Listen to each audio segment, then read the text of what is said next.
Good morning, students.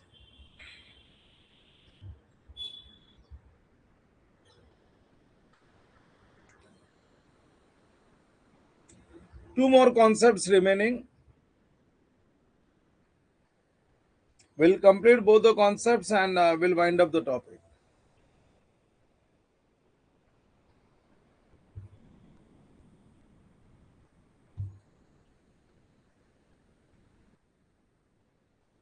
Now, first is modification in ESOP.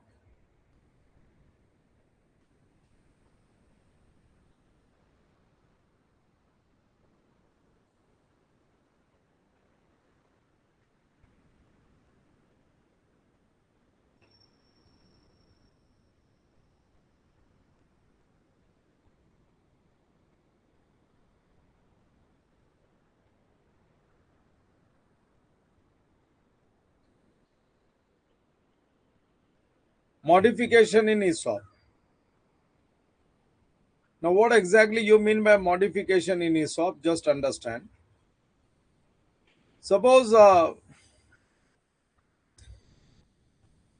सबसे पहले तो है ना, अपने को ये पता करना है कि मॉडिफिकेशन जो है ना, मॉडिफिकेशन होता क्या है.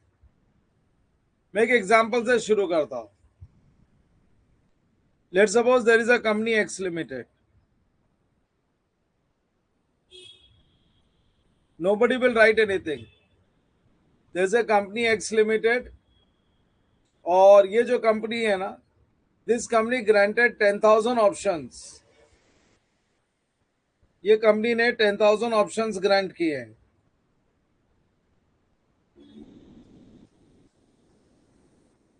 This company granted 10,000 options to its employees और ये ऑप्शंस की फेयर वैल्यू है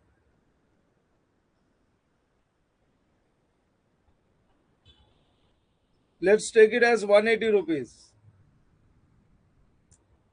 इसकी फेयर वैल्यू 180 रुपीज है और एम्प्लॉइज से हम लोग 110 रुपया लेंगे. एक्सरसाइज प्राइस है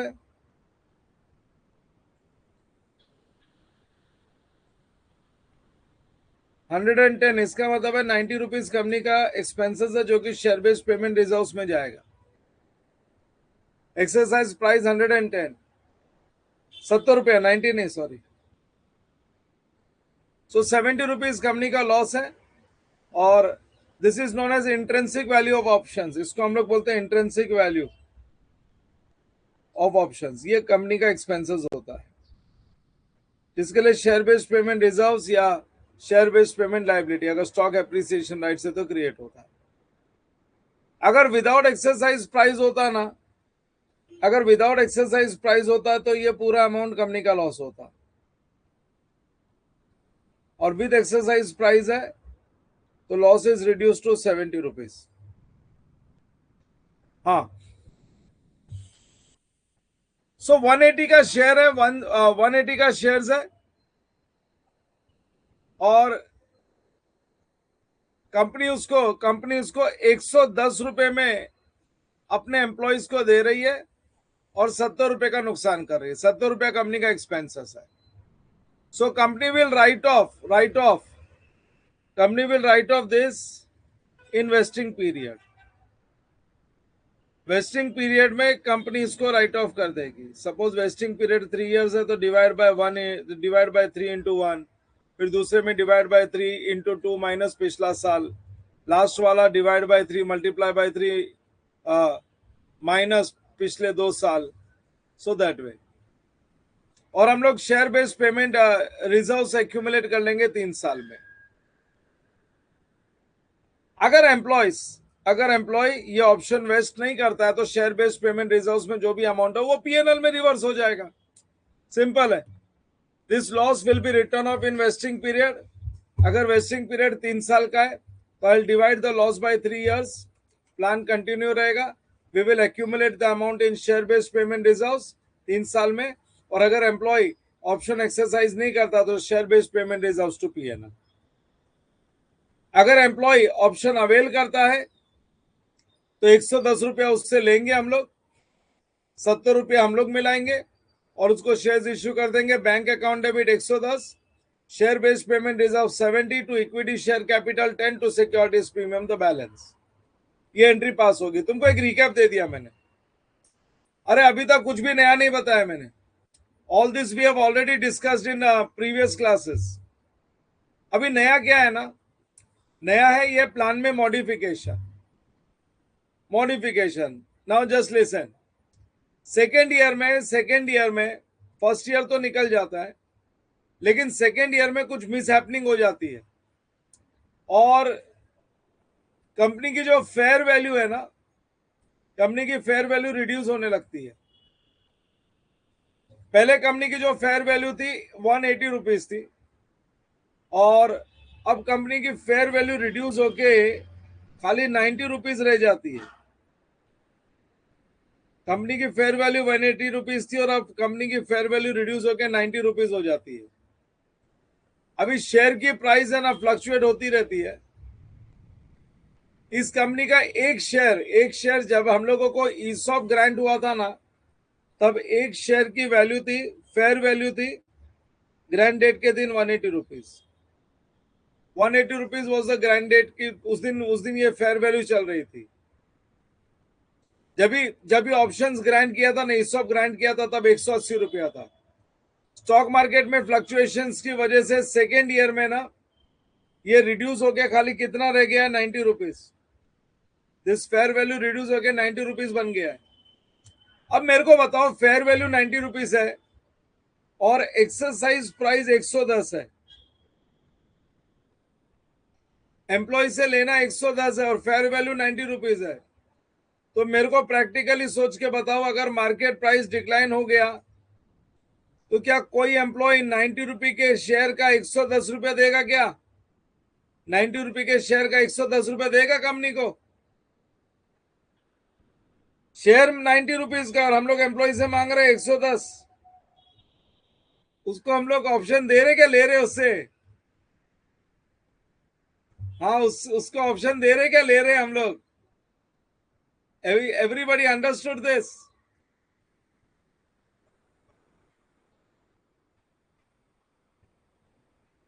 समझा क्या नहीं? तो क्या हो गया ना, ये क्या हो जाता है ये केस में? कोई नहीं लेने वाला है. 90 रुपए का शेयर है मार्केट में, 90 रुपए, और हम लोग उससे 110 रुपया लेंगे. एम्प्लॉय बोलेगा कॉमन सेंस की बात करो. ये सारे कंपनी के ऑप्शंस फेल हो गए. एम्प्लॉय 1 रुपया भी नहीं देगा. एम्प्लॉय बोलेगा आपकी कंपनी का प्राइस 90 रुपीज और हमारे से 110 रुपया मांग रहे हो, ये कैसा बेनिफिट है? बेनिफिट दे रहे हो क्या बेनिफिट ले रहे हो? अगर ये कंपनी ने एक्सरसाइज प्राइस 50 रुपया कर दिया ना, कंपनी बोलता है 90 रुपीज फेयर वैल्यू है, ये लो एक्सरसाइज 50 रुपया, तो फिर इसको बोलेंगे मॉडिफिकेशन, क्योंकि अब 110 रुपया तो कोई नहीं देने वाला. कंपनी की नई फेयर वैल्यू जो है ना, नई फेयर वैल्यू 90 रुपीज है और कंपनी ने एक्सरसाइज प्राइस गिरा के कर दिया 50 रुपये. 50 रुपया कर दिया तो इसको बोलेंगे मॉडिफिकेशन.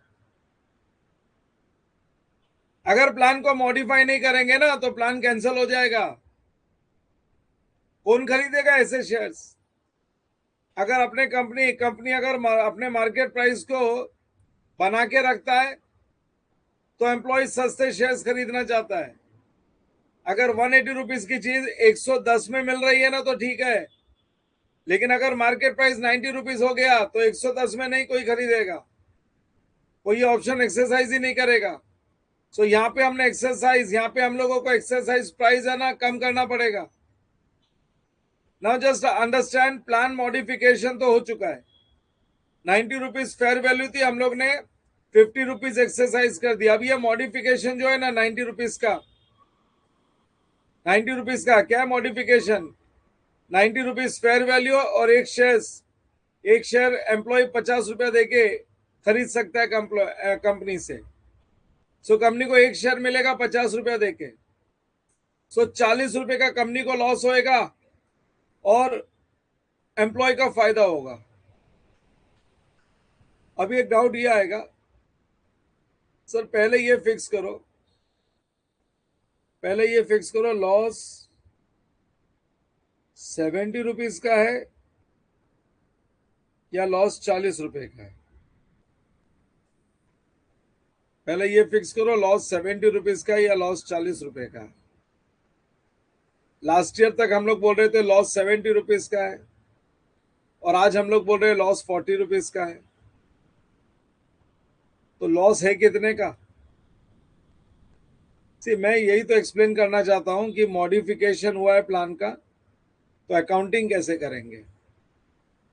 अपना मेन ऑब्जेक्टिव यही है, ऐसे सिचुएशन में प्लान की अकाउंटिंग कैसे करनी है अपने को। फर्स्ट पॉइंट याद रखना, जो अपना ओरिजिनल प्लान था ना, जिसको कंपनी ने लास्ट ईयर ग्रांट किया था, उसमें छेड़छाड़ नहीं करनी है। लास्ट ईयर 70 रुपीज के लॉस की बात की थी और उसको 3 इयर्स में डिवाइड किया था। उसको हम लोग ने 3 इयर्स में डिवाइड किया था। वो अकाउंटिंग कंटिन्यू करेंगे क्योंकि वो अपनी ओरिजिनल अकाउंटिंग थी, ओरिजिनल प्लान है अपना, उसमें कोई भी चेंजेस नहीं करना है। तो 70 रुपीज का लॉस जो था ना, 70 रुपीज लॉस ट्रीट करते रहेंगे लास्ट ईयर तक। हम लोग ने उसको 3 इयर्स में डिवाइड किया था और वो हम लोग करते रहेंगे, उसमें कोई चेंजेस नहीं करना है। मतलब मॉडिफिकेशन के वजह से ओरिजिनल प्लान में कोई चेंजेस नहीं करना है। मेरा बोलने का एक ही मतलब है, मॉडिफिकेशन के वजह से ओरिजिनल प्लान में चेंजेस नहीं करेंगे। वो जैसे कर रहे थे वैसे ही करते रहेंगे, हम लोग सेम तरीके से करते रहेंगे। लेकिन जिस साल प्लान को मॉडिफाई करेंगे ना, उस साल से कंपनी को एडिशनल एक्सपेंसेस बुक करना पड़ेगा। ये जो 40 रुपीज दिख रहा है ना लॉस, ये अपना एडिशनल एक्सपेंसेस है। और इसको सेकेंड ईयर में, इसको हम लोग सेकेंड ईयर में लेके आ रहे हैं, तो ये डिवाइड बाय 2 होगा, सेकेंड ईयर और third year. That means modification का जो लॉस दिख रहा है ना, वो एडिशनल लॉस होता है। वो लॉस मॉडिफिकेशन के बाद और एक्सपायरी पीरियड तक जाएगा। सेकेंड ईयर मॉडिफिकेशन आया है, सो सेकेंड ईयर से लेके एक्सपायरी पीरियड थर्ड ईयर तक जाएगा। ओरिजिनल प्लान फर्स्ट ईयर में ग्रांट किया था, एम्प्लॉय की सर्विस 3 साल के लिए पक्की कर ली थी हम लोग ने। अगर मॉडिफिकेशन करूंगा तो मॉडिफिकेशन ये सोच के करूंगा कि फ्यूचर में वो सर्विस करते रहे।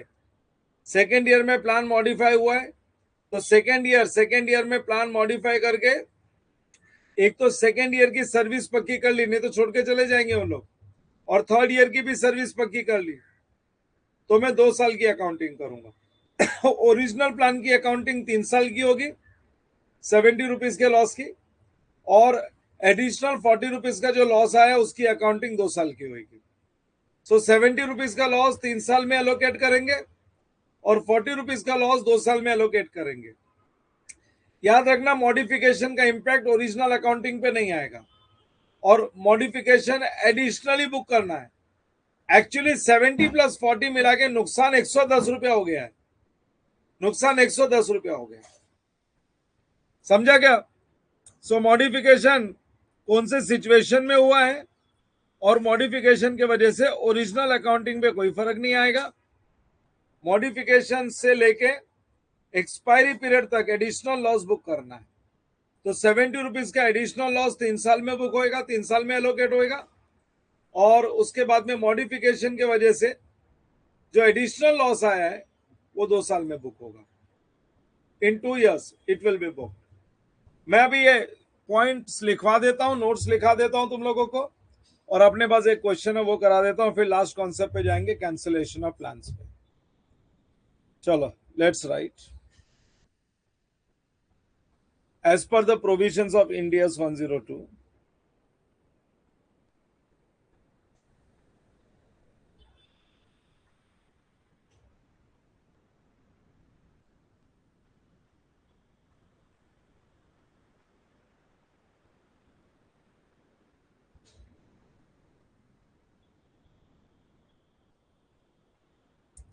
as per the provisions of India's 102, plan can be modified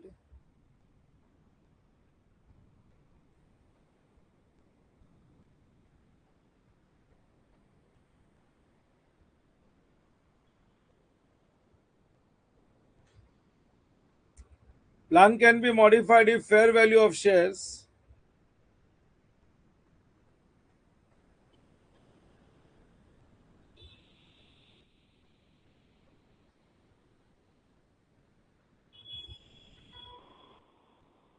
Plan can be modified if fair value of shares decline during the vesting period.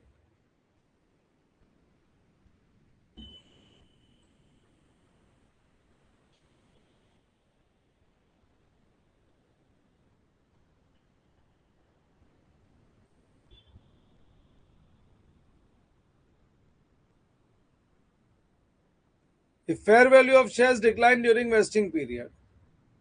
Full stop. Under modification, company may reduce.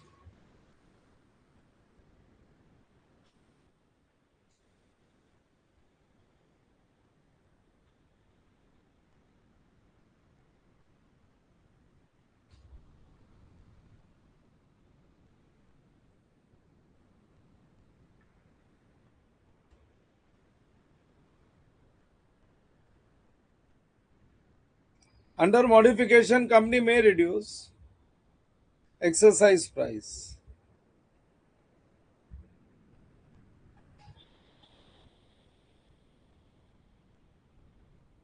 Company may reduce exercise price.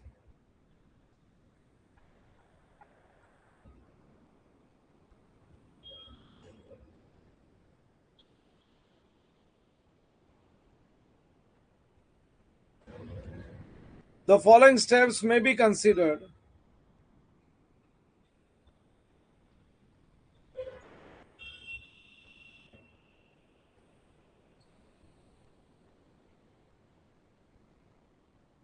Following steps may be considered while modifying plans.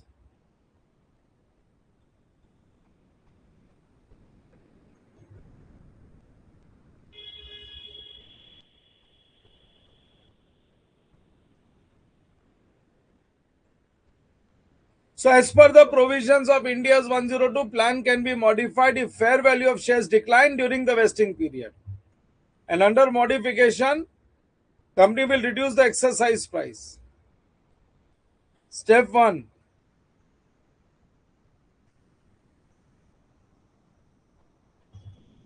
There will be no change in accounting for original expenses.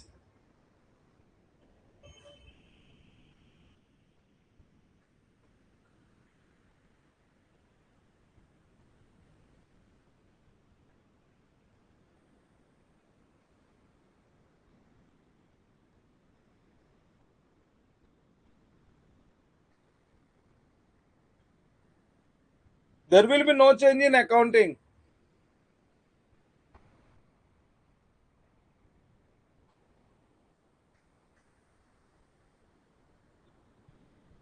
There will be no change in accounting for original expenses.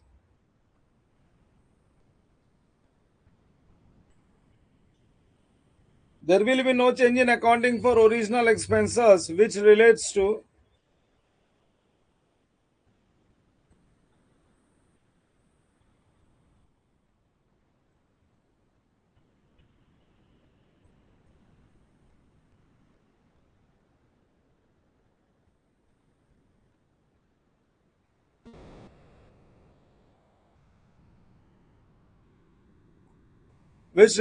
original plan. Step 2.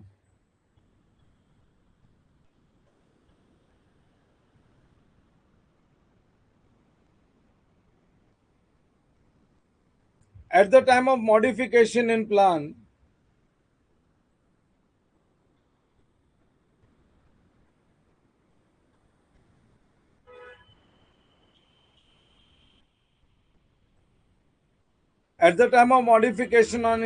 we should allocate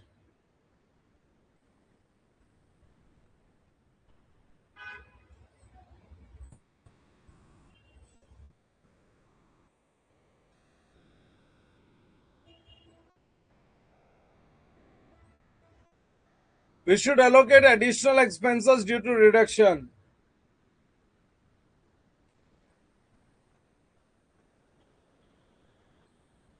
So there will be no change in accounting for original expenses which relates to original plan, and At the time of modification in plan, we should allocate additional expenses due to reduction in exercise price.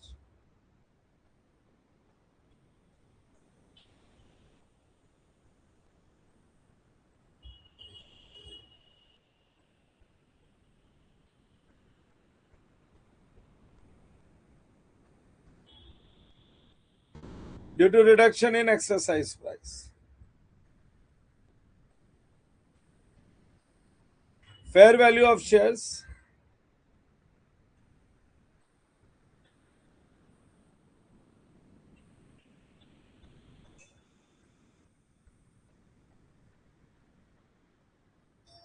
Fair value of shares at the time of modification.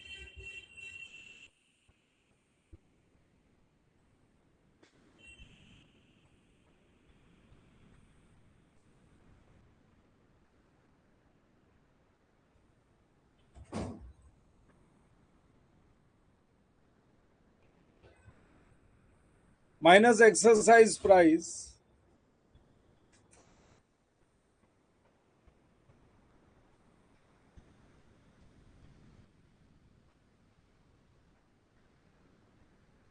Minus exercise price at the time of modification.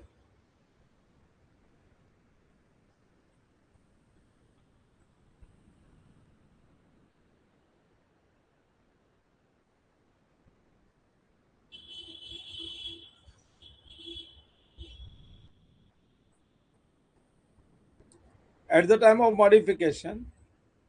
Additional expenses at the time of modification.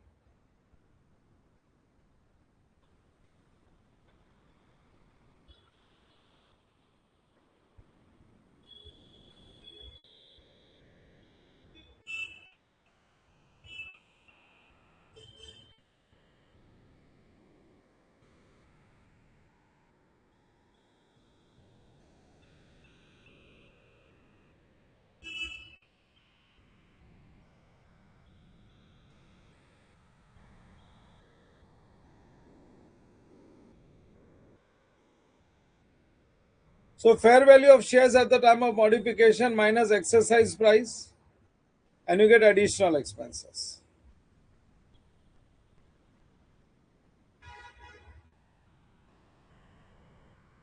Step 3. Amount of additional expenses will be amortized over the remaining vesting period.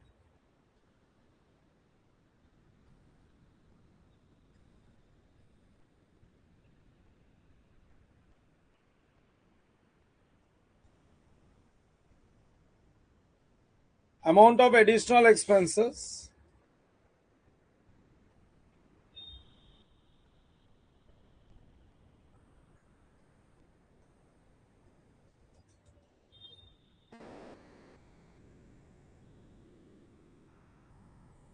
will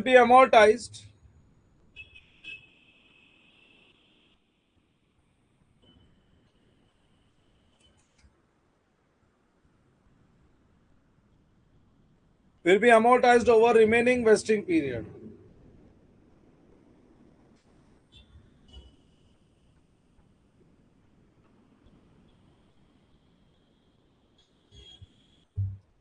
Over remaining vesting period.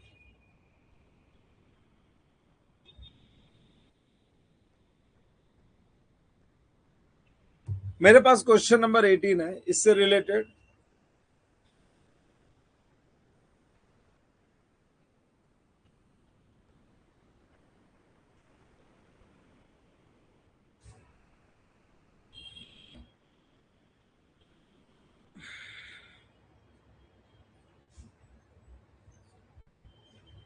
Marathon Inc. issued 150 share options to each of its 1,000 employees, subject to service condition of 3 years. Subject to service condition of 3 years.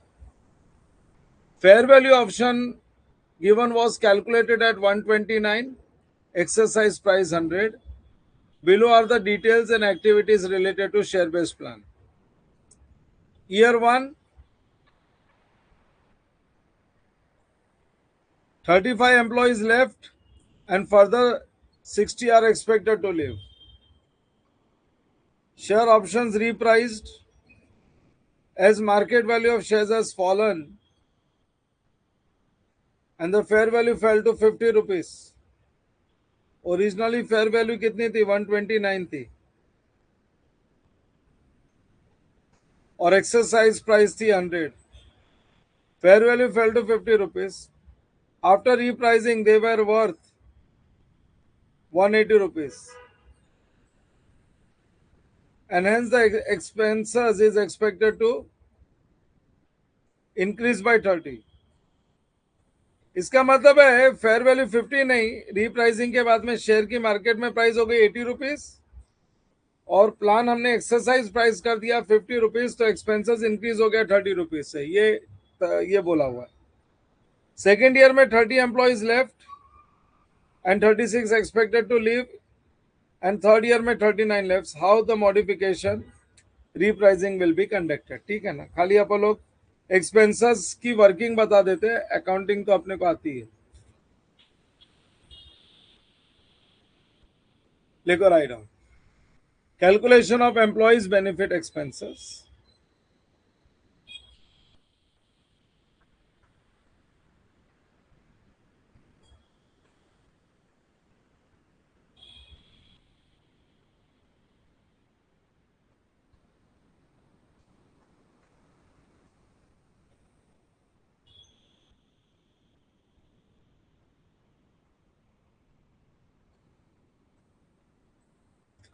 Calculation of employees benefit expenses. Close the first line.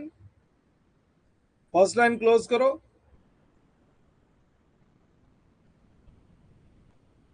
और उसके बाद 7 lines, 3 years है तो एक line extra रख देने का, 2 lines for each year. And middle partition यहां पे मैं लिखूंगा ओरिजिनल प्लान,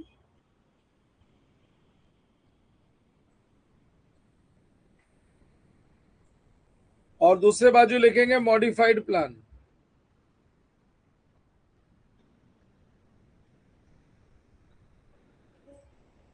ओरिजिनल प्लान की 3 साल की वर्किंग,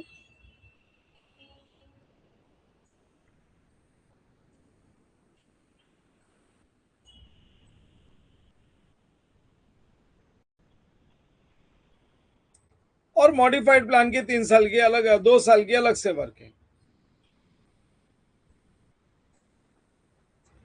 1000 ओरिजिनल एम्प्लॉइज थे. फर्स्ट ईयर में 35 लेफ्ट और 60 इज सपोज टू लिव. ये एक्चुअल लेफ्ट है, ये 60 अगले 2 साल में जो छोड़ के जाएंगे वो है, into 150 share and into 129 fair value और एक्सरसाइज प्राइस 100 है, तो 29 का खर्चा हुआ कंपनी का.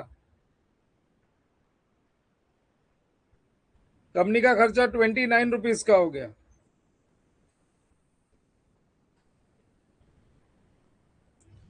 Divide by 3 into 1.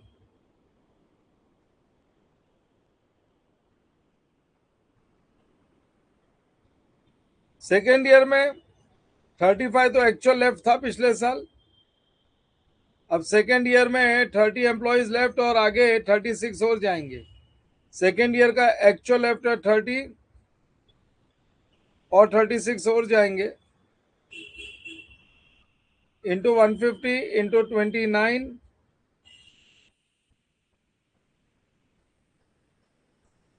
Upon 3 into 2, और जो भी आएगा पहले साल का माइनस कर देना.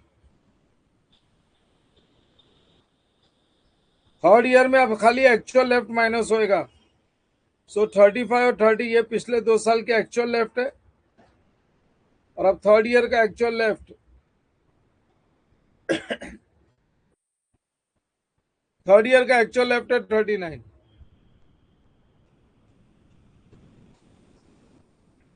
इंटू 150 शेयर्स इंटू 29, जो भी आएगा वो डिवाइड बाय 3 मल्टीप्लाई बाय 3 मत करो, सीधा पिछले 2 साल का माइनस कर देंगे. चलो 1000 minus 35 minus 60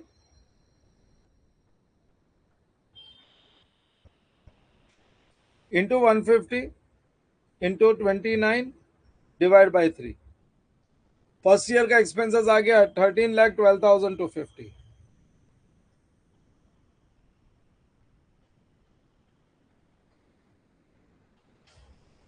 13,12,250.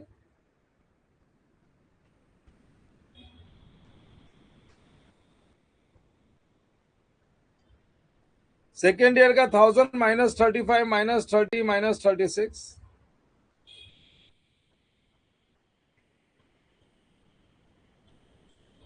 Into 150 into 29 divide by 3 into 2 और इसमें से माइनस करेंगे 13,12,250. That will give you 12,94,850.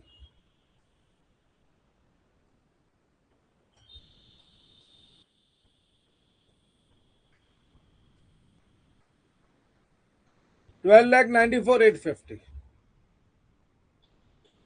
फिर 1,000 माइनस 35 माइनस 30 माइनस 39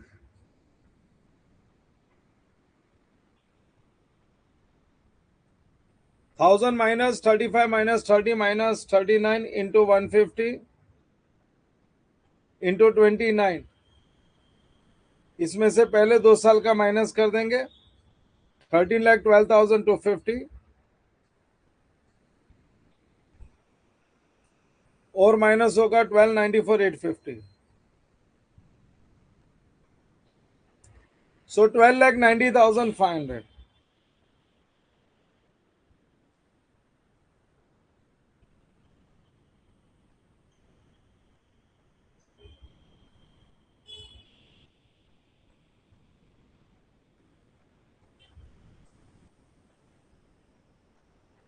$12,90,500.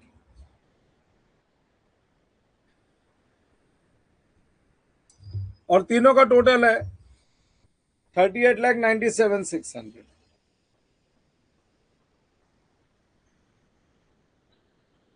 ये ओरिजिनल प्लान है. अब मॉडिफाइड प्लान फर्स्ट ईयर के एंड में मालूम पड़ा था ना.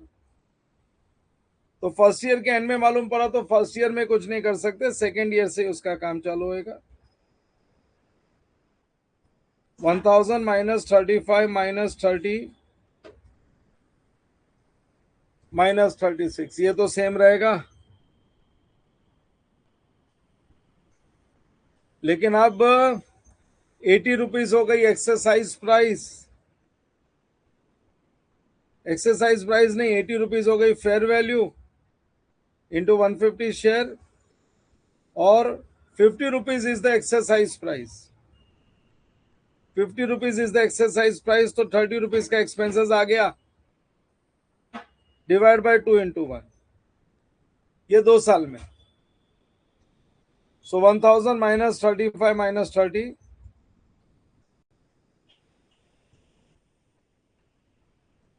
Into 150 into 30 divide bye 2.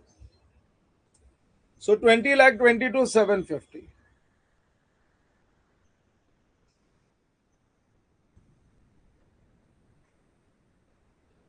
फिर थर्ड ईयर में भी ये तो सेम रहेगा 1,000 minus 35 minus 30 minus 39 into 150 share. 80 के सामने 50 तो 30 का एक्सपेंसेस. ये 2 साल का आ जाएगा. इसमें पिछले साल का 20 लाख 22,750 माइनस कर देंगे. सो 1,000 minus 35 minus 30 minus 39 into 150 into 30 ये आ गया 2 साल का minus 20,22,750. So that gives us 20,09,250.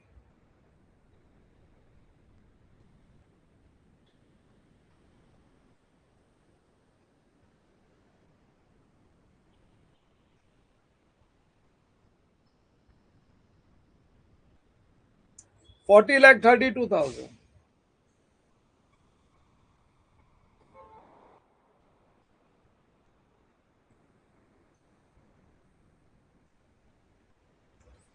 40,32,000। So first year में तो एक्सपेंसेस यही रहने वाला है, सेकेंड ईयर का एक्सपेंसेस ये दोनों हो जाएगा, थर्ड ईयर में एडिशनल एक्सपेंसेस आ जाएगा। Simple as this.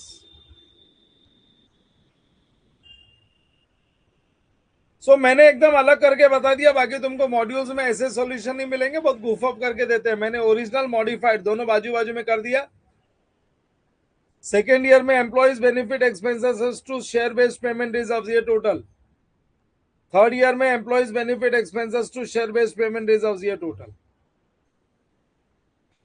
इसके बाद तुम्हारा काम इजी हो जाता है after looking at this working. आगे के अकाउंटिंग तो तुमको मालूम ही है। चलो, so this completes my modification. So original plan तो कंटिन्यू रहेगा, जब से मॉडिफाई हुआ है तब से एक एडिशनल एक्सपेंसेस आ जाएगा और कुछ नहीं। अब हम लोग जाते हैं लास्ट कॉन्सेप्ट पे, today's last concept, that is cancellation of plan. अगर प्राइस में एक्सेप्शनल डिक्लाइन है ना, अगर प्राइस में एक्सेप्शनल डिक्लाइन है ना, तो प्लान मॉडिफाई हो ही नहीं सकता है। अगर 180 रुपीज का शेयर था जिसकी फेयर वैल्यू 180 रुपीज थी, इसकी फेयर वैल्यू रिड्यूस होके, इसका प्राइस रिड्यूस होके बचा है खाली 60 रुपीज, तो कंपनी की रेपुटेशन पे भी क्वेश्चन मार्क आ जाता है। कंपनी इसको मॉडिफाई करेगी तो भी एम्प्लॉयज अब इंटरेस्टेड नहीं होंगे। अरे जिस कंपनी के शेयर का प्राइस 180 रुपए था वो 60 रुपया हो गया। जितना मर्जी उतना मॉडिफाई करो, एम्प्लॉयज इंटरेस्टेड नहीं रहेंगे। अरे वो लोग कंपनी को छोड़ना शुरू कर देंगे। ऐसे सिचुएशन में कंपनी प्लान को मॉडिफाई नहीं करेगी, कंपनी प्लान को कैंसिल ही कर देगी। अपनी कमिटमेंट से बैकआउट कर जाती है कंपनी और प्लान कैंसिल कर देती है। अब तुम लोग सोच रहे हो कि ऐसे कंपनी प्लान कैंसिल कैसे कर सकता है, कंपनी ने ऐसे कैसे प्लान कैंसिल कर दिया। See, company can do this, but cancel करने के कंसिडरेशन में कुछ ना कुछ कंपनसेशन पे करना पड़ता है एम्प्लॉयज को, और वो भी कैश देना पड़ता है। कैंसिल करेंगे तो कंपनसेशन देना पड़ता है एम्प्लॉयज को, और वो भी कैश देना पड़ता है। सपोज वेस्टिंग पीरियड है 3 इयर्स का, लेट्स से वेस्टिंग पीरियड है 3 इयर्स का, इसमें फर्स्ट ईयर निकल गया, अभी बचे 2 इयर्स। न कंपनी ने अपनी अकाउंटिंग कर ली फर्स्ट ईयर की, अब सेकेंड ईयर भी कंप्लीट हो गया, अब बचा है 1 ईयर। सेकेंड ईयर की भी अकाउंटिंग कर ली, लेकिन सेकेंड ईयर के एंड में ये इंफॉर्मेशन आई है कि कंपनी ने प्लान कैंसिल कर दिया और एम्प्लॉयज को कुछ कंपनसेशन कैश में दे दिया। तो share based payment reserves will be created for 2 years, and from this some cash payment will be made and balance will be reversed and transferred to P&L. Balance will be reversed and transferred to P&L. So जब cancellation होगा तो employees बोलेगा अरे ऐसे कैसे, पहले उम्मीद बंधा दी और अब कैंसिल कर दिया, तो उनको कुछ कंपनसेशन देना पड़ता है। We have to give some compensation in cash. तो share based payment reserves to cash to P&L, difference P&L में चला जाता है। चलो लिखते हैं, right,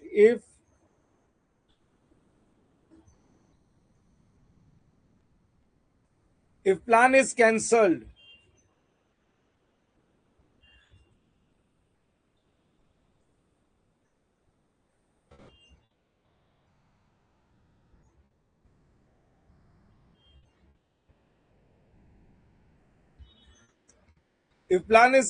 during vesting period,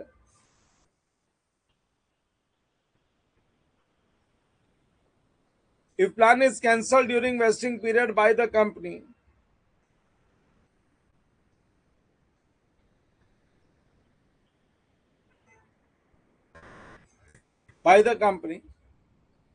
then we will stop accounting for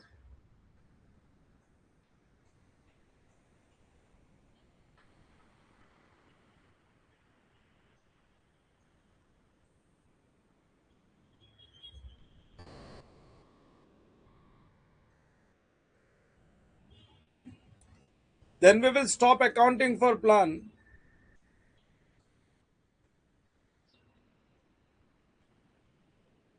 On the same date. जिस दिन कैंसिल किया उस दिन से ही. On the same date. In case some consideration is paid,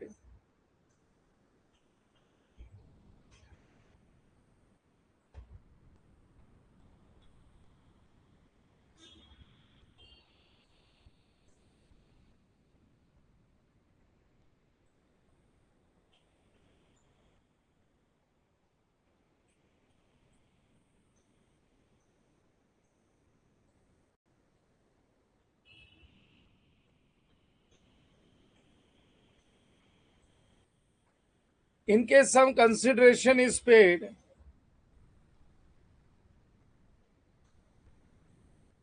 in case some consideration is paid,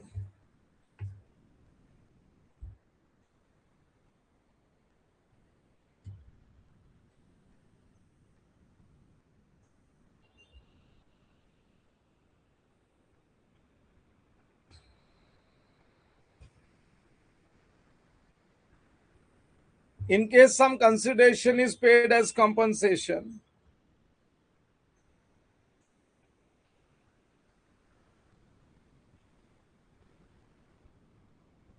in case some consideration is paid as compensation to employees,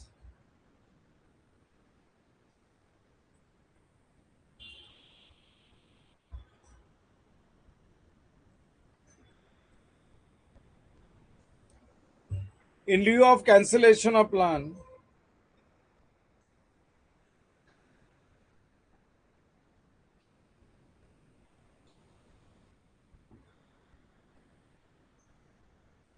in lieu of cancellation of plan, then it will be paid out of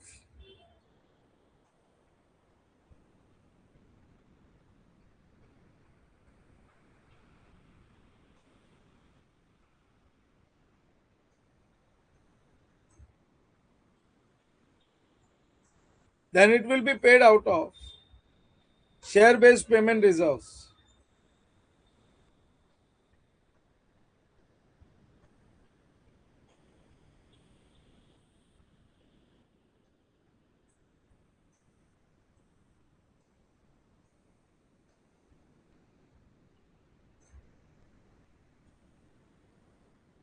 Then it will be paid out of share based payment reserves account. If some balance remain unutilized,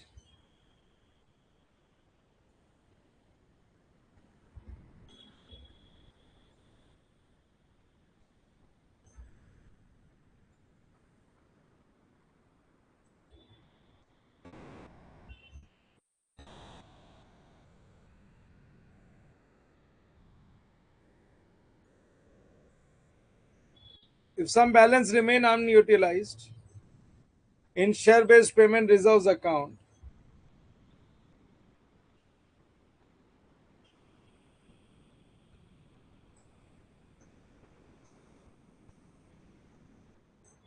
in share based payment reserves account after payment of consideration,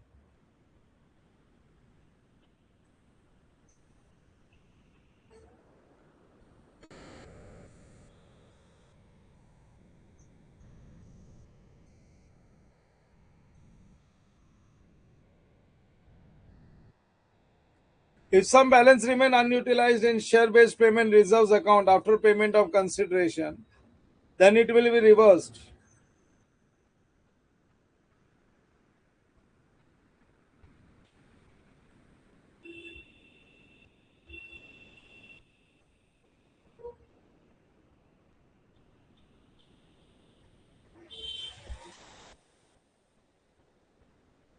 Then it will be reversed to P&L account. It will be reversed to P&L account. अपना last question है question number 19, जो कि एक module का question है.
रुको मैं module ही open करता हूँ, शायद अपने टेक्स्ट बुक में ना एक आध कुछ मिस प्रिंट दे लगती है मेरे को। एक minute, I get the module.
Modification and cancellations.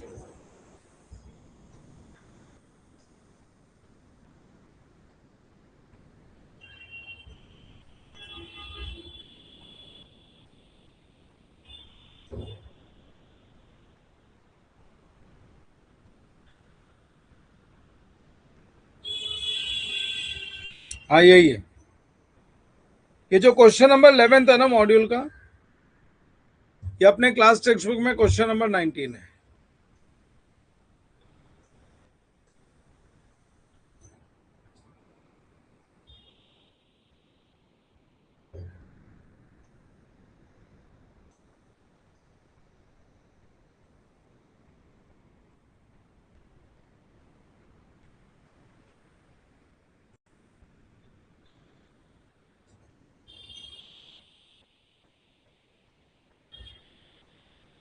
Illustration number 11।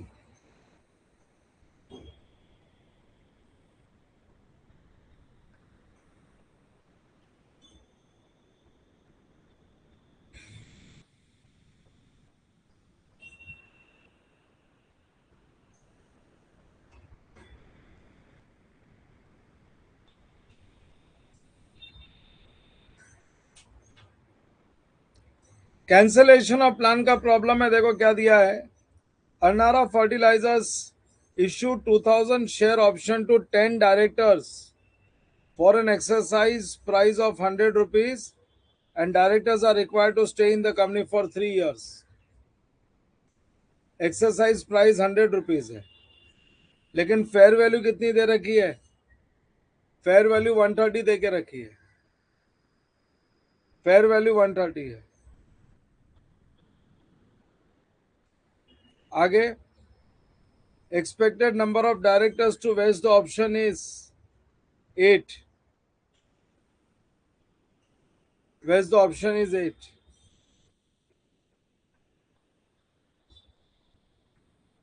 So 2000 shares into 10 directors.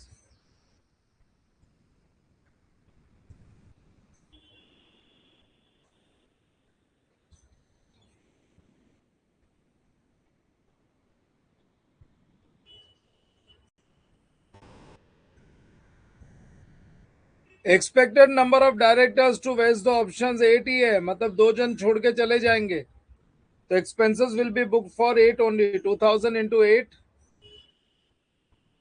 Into 30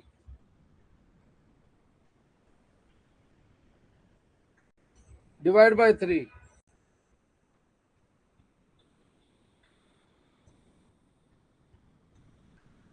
आगे,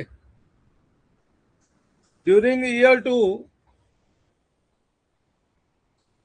there was a crisis in the company and management decided to cancel the scheme immediately, and it was so second year में कुछ crisis आ गई, तो second year के and में आई होगी, तो सेकेंड ईयर का एक्सपेंसेस तो बुक होएगा ही। And it was estimated below. Fair value of option at the time of cancellation is 90 and market price of the share was at the cancellation was 99. There was a compensation which was paid by directors, and only 9 directors were currently in employment.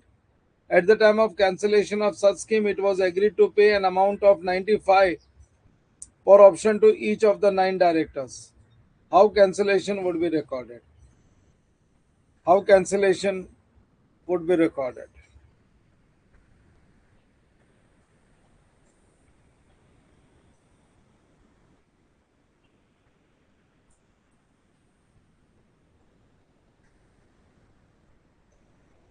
How cancellation would be recorded?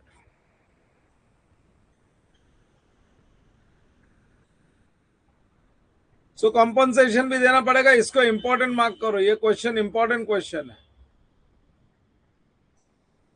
This is a very very important question.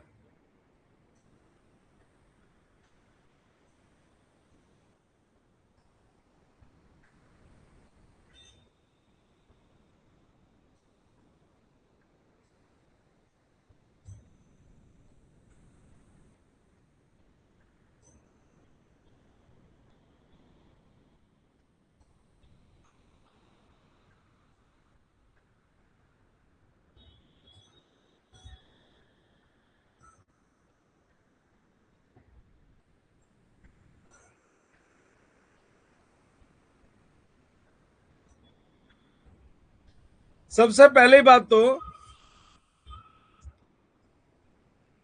ये exercise price है ना, ये cancel करो, ये गलती से miss print हुआ है। There is no exercise price.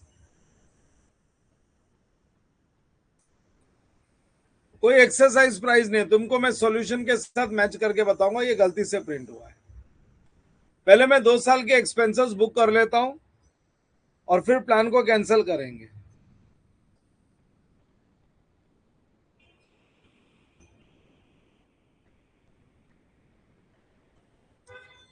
देखो, कैलकुलेशन ऑफ, ये अपनी पहली वर्किंग है।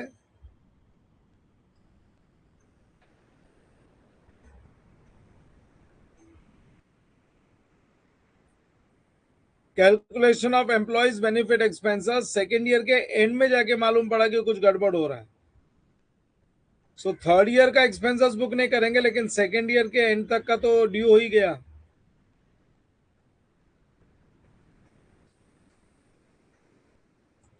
फर्स्ट ईयर में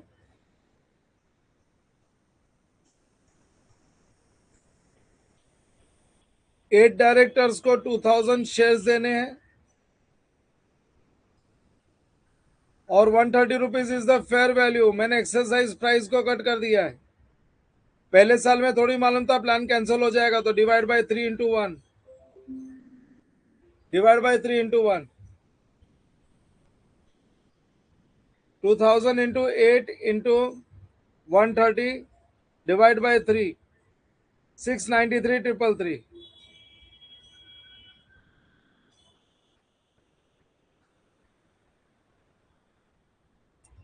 693,333।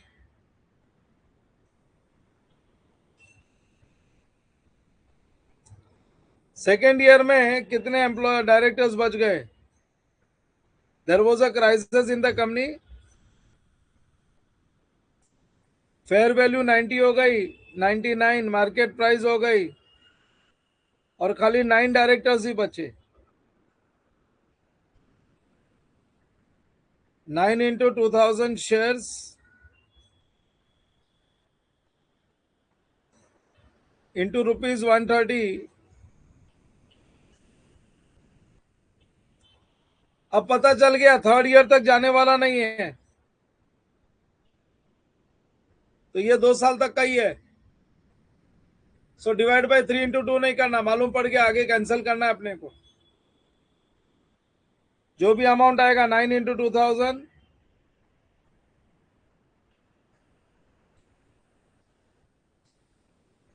23,40,000।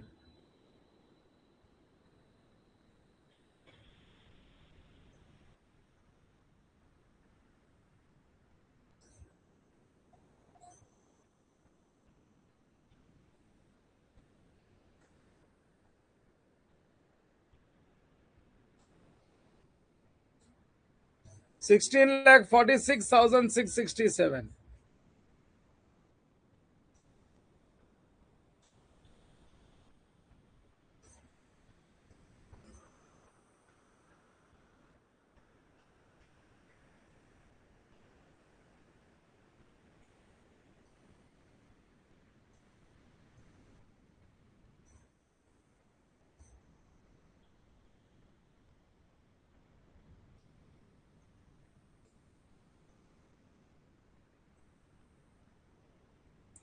This is the total.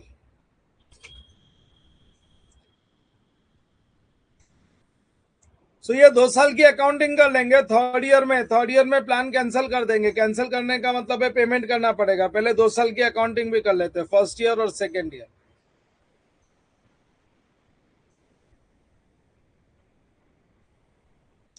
Accounting 2 साल का मैंने एक्सपेंसेस बुक कर लिया और 2 साल की अकाउंटिंग कर लेते, फिर आगे बढ़ेंगे।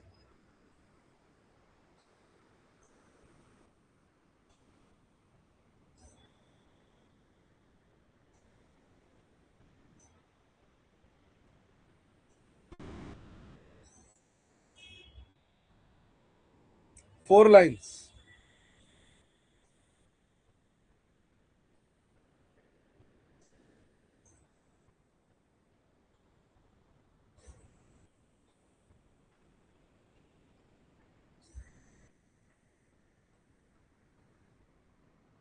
First year employees benefit expenses account debit.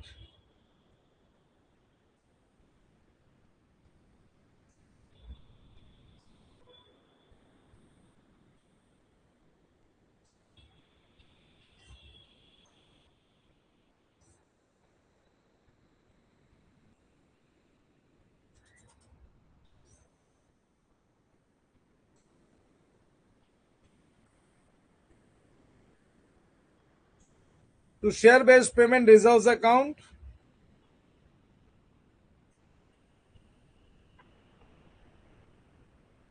Profit and loss account debit to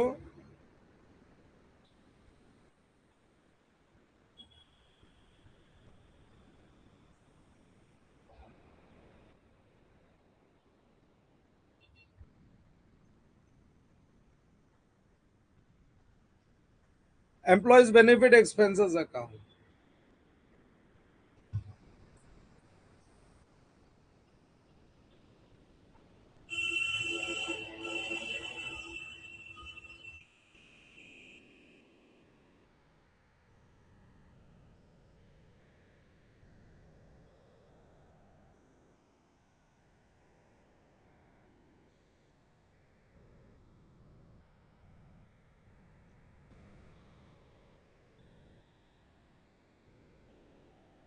लिख लो second year first year same entry. 693,333।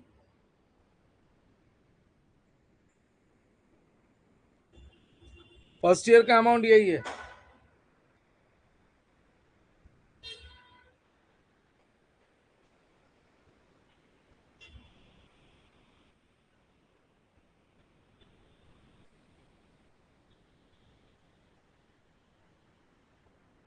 और सेकेंड ईयर का 1646,667।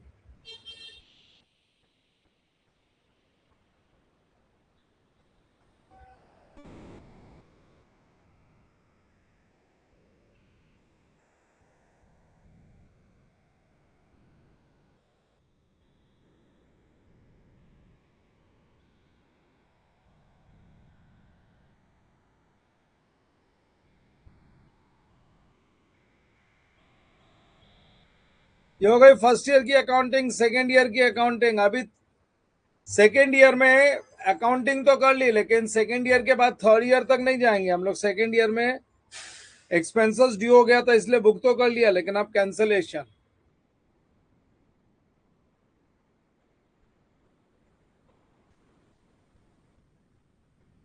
Second year on cancellation of plan.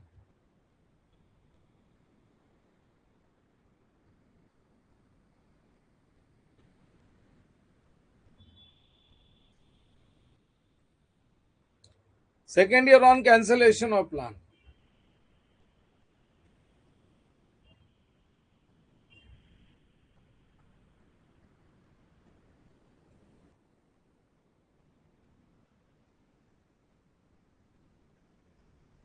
आठ लाइन की जर्नल बना लो कैंसलेशन की एंट्रीज के लिए।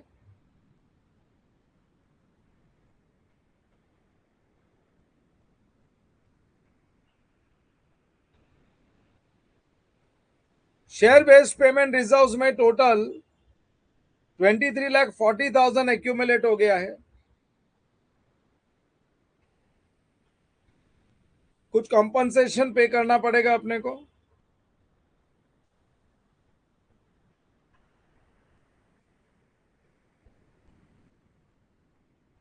प्लान कैंसिल करने में कॉम्पनसेशन पे करना पड़ेगा। और लास्ट में जो शेयर बेस्ड पेमेंट रिजर्व्स में पैसा पड़ा है वो हम लोग रिवर्स कर देंगे। Leave 3 lines and reversal of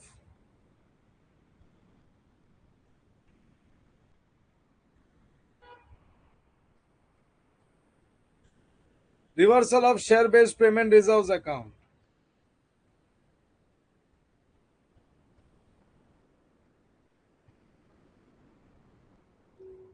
reversal of share based payment reserves account. Reversal of share based payment reserves account. चलो नाउ पेमेंट ऑफ कंपनसेशन। अब इसके लिए मैं वर्किंग नोट नंबर 2 बनाऊंगा। ये मेरी पहली वर्किंग नोट थी। Now I am preparing working note number 2। Working note number 2 जो मैं कॉम्पनसेशन पे करने वाला हूं, कितना पे करूंगा देखो, आगे प्रॉब्लम पढ़ के बताता हूं।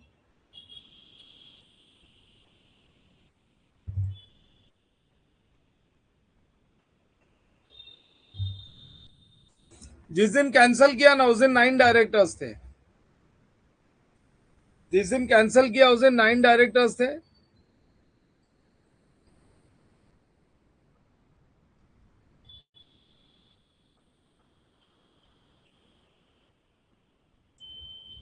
There was a compensation to be paid to directors and only 9 directors were currently in employment. At the time of cancellation of such scheme, it was agreed to pay an amount of 95 per option. वो 9 directors को 95 rupees देने का था। सो payment जो करने का था 9 directors को 95 करने का था, लेकिन fair value at the time of cancellation चल रही थी 90 रुपीज। 90 रुपीज की फेयर वैल्यू चल रही थी। इसका मतलब है 9 directors, nobody will write anything. 9 directors को 2000 ऑप्शंस का ₹95 का पेमेंट किया, लेकिन फेयर वैल्यू चल रही थी ₹90। तो ₹90 की फेयर वैल्यू होते हुए भी हमने 95 का पेमेंट किया, तो ₹5 ज्यादा दिया। जो ₹5 ज्यादा दिया वो कंपनी का लॉस हो गया। तो लॉस ऑन सेटलमेंट, कॉम्पनसेशन पे करने में कंपनी को लॉस हुआ है। There is a loss. 2000 into 9 into 95,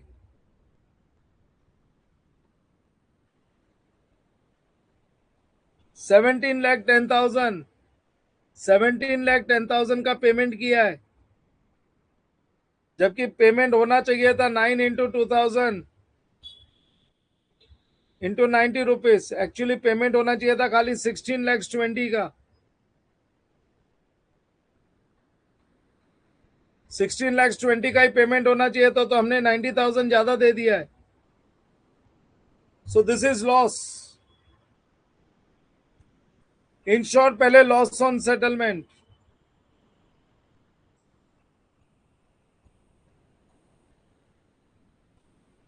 on cancellation fair value was 90 and we paid 95।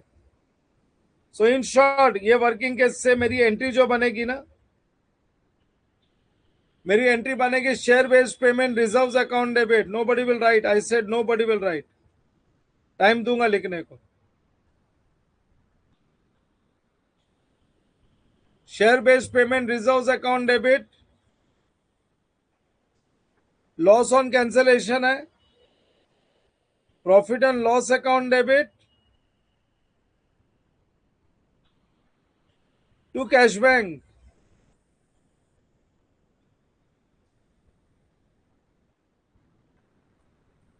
पे कितना कर दिया? 95 के हिसाब से 17,10,000 पे कर दिया।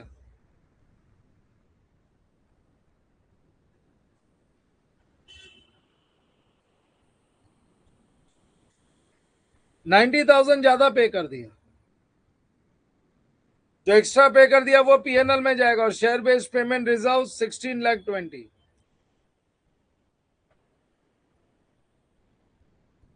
सो पे करना चाहिए था 16,20,000, लेकिन पे कर दिया 17,10,000। तो जो एक्स्ट्रा पे किया वो शेयर बेस्ड पेमेंट रिजर्व को डेबिट नहीं होगा। Share based payment reserve create हुआ था फेयर वैल्यू के लिए, तो रिवर्सल भी फेयर वैल्यू से ही होगा। रिवर्सल भी फेयर वैल्यू से ही होगा। फेयर वैल्यू से ऊपर जो पे किया वो लॉस है, वो पीएनएल में जाएगा। उसके लिए share based payment reserve debit नहीं करोगे। Copy this. ये सबसे इंपॉर्टेंट पार्ट है। ये प्रॉफिट एंड लॉस जो है ना, ये इंपॉर्टेंट है। This is very very important. मैंने यहाँ पे कई जगह पे मिस्टेक होती देखी है। प्रॉफिट एंड लॉस में नहीं ट्रांसफर करते, शेयर बेस्ड पेमेंट रिजर्व्स को ही डेबिट कर देते हैं।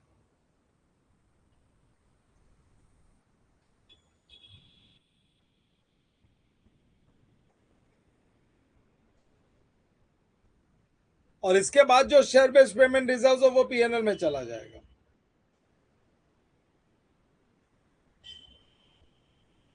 जो भी balance share based payment reserves बचा है, that will be transfer to PNL. Complete this.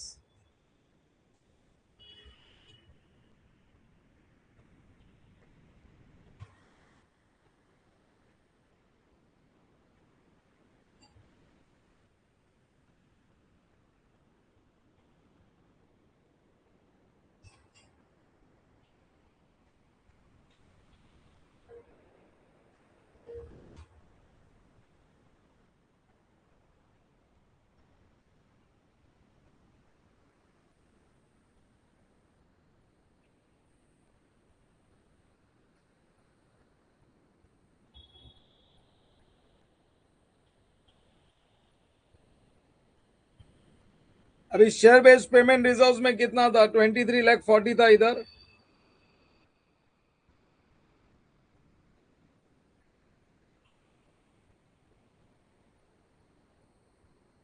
Minus 16,20,000 debit हो गया ऊपर।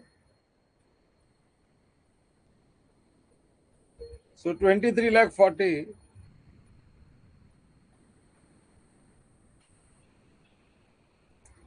7,20,000 बच गया that is transfer to PNL.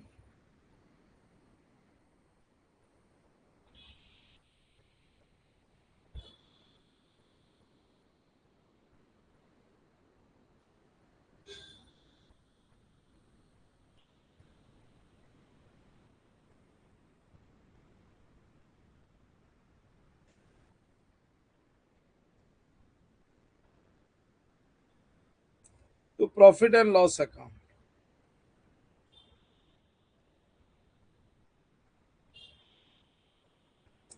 To profit and loss account.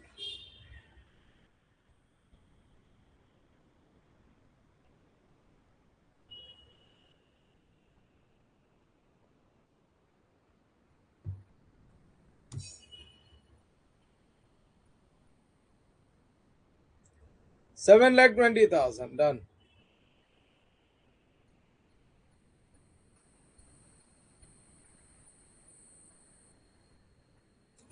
मैंने इस तरीके के रॉन्ग सॉल्यूशंस देख रखे इसके. शेयर बेस्ड पेमेंट रिजर्व्स में 23,40,000 है. 2 साल में हमने 23,40,000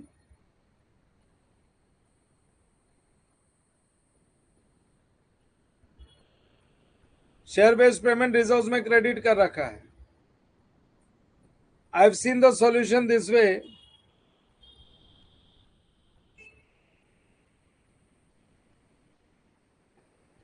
इसमें से पेमेंट कर देते हैं.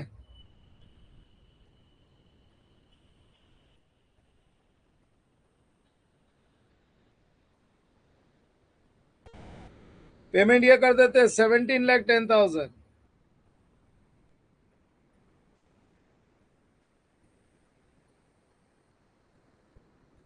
और बाकी बोलते हैं क्या पीएनएल डेबिट क्या PNL credit. PNL debit credit करके क्या मतलब है. यहाँ पे पीएनएल क्रेडिट होगा, यहाँ पे पीएनएल डेबिट होगा. ये झमेला नहीं करके सीधा बैलेंस अमाउंट बोलते हैं share based payment reserves.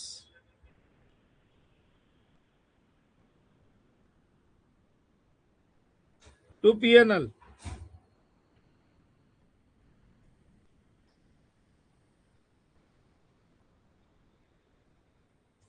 Share based payment reserves to PNL balance 6,30,000 आता है.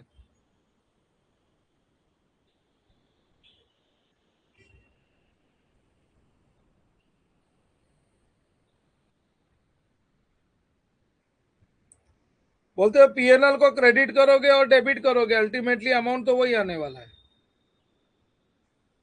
720 पीएनएल क्रेडिट हुआ था और 90 डेबिट हो गया, तो अल्टीमेटली क्रेडिट तो 630 आने वाला है. इस तरीके से करते हैं, बट वो रॉन्ग सॉल्यूशन है. That is not proper solution. यहां पे लॉजिकल है. Share based payment reserves create होता है फेयर वैल्यू पे, रिवर्स भी होगा फेयर वैल्यू पे, और फेयर वैल्यू से ऊपर जो एक्स्ट्रा पेमेंट किया वो लॉस है, वो पीएनएल के डेबिट में जाना चाहिए. ये सेपरेट लॉस है. और ये तो रिवर्सल है जो पीएनएल में आ रहा है. दोनों का आप मर्ज करके सिंगल नहीं बना सकते हो. अकाउंटिंग लैंग्वेज क्लियर नहीं होगी. बताना पड़ेगा कंपनसेशन पे करने में लॉस हुआ है, जो फेयर वैल्यू उस दिन थी उससे ज्यादा देना पड़ा 5 रुपया. सो जो एक्स्ट्रा देना पड़ा उसके लिए share based payment reserves debit नहीं होगा. सो ये बारीकी है. ये as as a chartered accountant तुमको समझना चाहिए. So with this I complete my entire topic. ये मेरा पूरा टॉपिक शेयर बेस्ड पेमेंट मेरा कंप्लीट टॉपिक हो गया. We have done everything. In fact इसमें जो जो करना था सब कुछ हम लोग कर चुके हैं. खाली अभी मैंने सेल्फ स्टडी क्वेश्चंस दिए हैं, वो तुम लोगों को करने हैं. और वो सेल्फ स्टडी क्वेश्चंस ईमानदारी से करो. Now this topic what we have done, share based payment India's 102, it's very important topic. It's very important topic. Let's understand.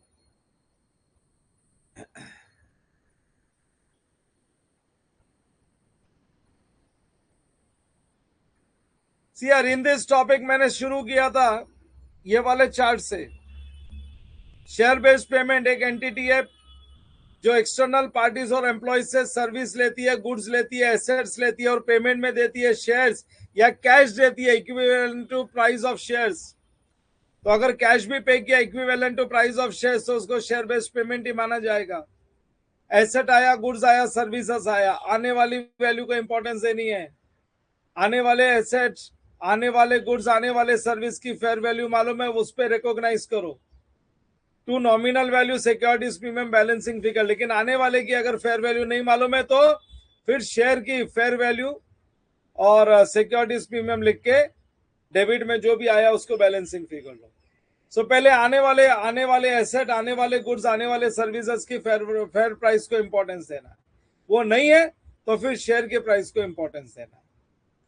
फिर हम लोग एक्सटर्नल पार्टीज में ये 3 चीज सीख के आगे बढ़े और फिर हम लोग चले गए एम्प्लॉयज के लिए। जब एम्प्लॉयज पे आए तो मैंने ये चार्ट बना के दिया, ये चार्ट बना के दिया, ये कंप्लीट चार्ट है। देखो बेस्ट, एक ही चार्ट में सब कुछ आ गया। ये लो यहां तक, यहां तक एम्प्लॉयज को जो हम पेमेंट करने वाले हैं, unit 1 without any consideration and payment in shares. Payment in shares में without any vesting condition, with vesting condition, और विद वेस्टिंग कंडीशन में भी परफॉर्मेंस कंडीशन, और उसमें भी market related, not market related. फिर इसी में विदाउट एनी कंसिडरेशन में share based payment in cash. Shares नहीं देके ऐसे आर स्टॉक एप्रिसिएशन राइट्स। और फिर था with some consideration. With some consideration तो ईसॉप ही हो गया, जो तुम लोग ने सीए इंटर में ईसॉप सीखा था। सो ये हम लोग ने कंप्लीट चार्ट सीखा। और ये चार्ट कंप्लीट होने के बाद, एक बार ये कंप्लीट हो गया, उसके बाद में मैंने क्या लेके आ गया, मैं कैंसिलेशन एंड मॉडिफिकेशन।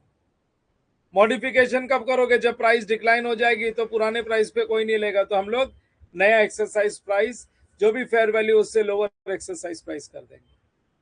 पहले फेयर वैल्यू थी 180 तो एक्सरसाइज प्राइस थी हमारी 110। फिर हमारी मार्केट में शेयर की प्राइस ही 90 हो गई तो हमने एक्सरसाइज प्राइस कर दी 50 रुपीज। लेकिन अगर 180 से 60 रुपीज हो जाता है तो प्लान ही कैंसिल कर दो। फिर एक्सरसाइज प्राइस कम भी करोगे तो एम्प्लॉयज नहीं रुकेंगे, एम्प्लॉयज बोलेंगे कंपनी की हालत खराब है, कंपनी छोड़ना चालू कर देंगे। तो वो आता है मॉडिफिकेशन प्लान। टेक्निकलिटीज कैसे करना है, कैसे डील करना है, उसके लिए मेरे नोट्स पढ़ते जाओ। खाली नोट्स भी पढ़ते जाओगे तो तुमको रिकैप हो जाएगा। So all this things we have done in this topic. करो अच्छे से, do it properly, practise it well. And I told you 3-3, 4-4 topic cluster कर लो, 3 या 4 टॉपिक का रिवीजन करो। और नवंबर 2020 से आरटीपीज वो टॉपिक्स की सॉल्व करो, कॉन्फिडेंस आ जाएगा, खुद से आंसर्स निकालने लगोगे। चलो that's it. So I take this topic is complete from my side. मेरे तरफ से टॉपिक कंप्लीट है।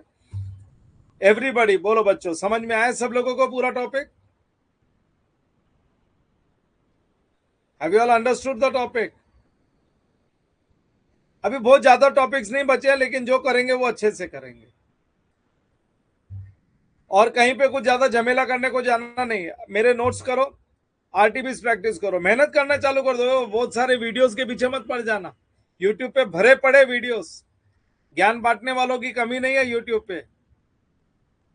सो तुम लोग बह जाओगे, तुम लोग ओरिजिनल कंटेंट से आगे कंटेंट कर ही नहीं पाओगे प्रॉपर्ली। मैंने बहुत अच्छा कॉन्क्रीट कंटेंट दिया तुम लोगों को। मेरे नोट्स पढ़ो और 3-4 टॉपिक का रिवीजन करो, और वो 4 टॉपिक का आरटीपीस कंप्लीट करो। फिर 2 और 4 टॉपिक करो, उसका आरटीपीस कंप्लीट करो। ऐसा 4 आरटीपीस कंप्लीट करोगे ना, 4 आरटीपीस रखो, 4 टॉपिक 4 आरटीपीस, 4 टॉपिक 4 आरटीपीस। उसके बाद में एक बार सारा सिलेबस हो गया ना, फिर उसके बाद जो भी आरटीपीस है पूरी आरटीपी करो, क्योंकि तुमको सब्जेक्ट आता होगा। फिर आरटीपी करते करते पास्ट पेपर्स पे आ जाओगे, then you will be knowing this is how you should practise. नहीं तो तुम लास्ट डे तक पूरा सब्जेक्ट कभी हैंडल कर ही नहीं पाते। You are not able to handle the complete subject. चलो that's it. So I take it as complete. आगे नया कुछ करेंगे अगले क्लास में। Will start with something new. You all can leave for the day. Bye bye.